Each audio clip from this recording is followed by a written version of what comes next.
Hey guys, welcome back to this channel. In this video, I'll be showing you guys how you can use the accessory adjustment feature on Dress to Impress.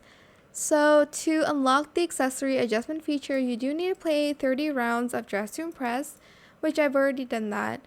Then you're going to select an item. It doesn't work for every single item there is.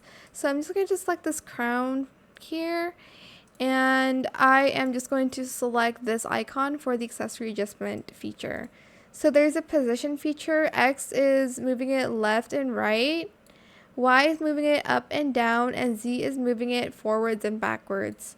For the rotation, X is moving it, like rotating it up and down, Y is rotating it right and left, and Z is rotating it like sideways, I guess.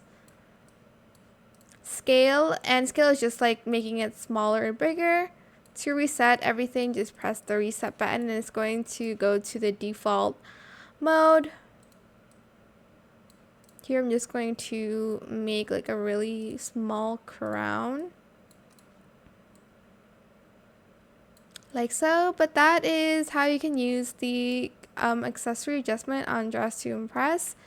I hope this tutorial is helpful for you guys. Don't forget to like, comment, share. And also subscribe to this channel if you haven't done that already. If you have any more questions about this video, just leave it in the comment section down below. I will try my best to answer them all for you guys. And if you found this video helpful, please click the thanks button as well. That is it for this video. Thank you so much for watching. Bye.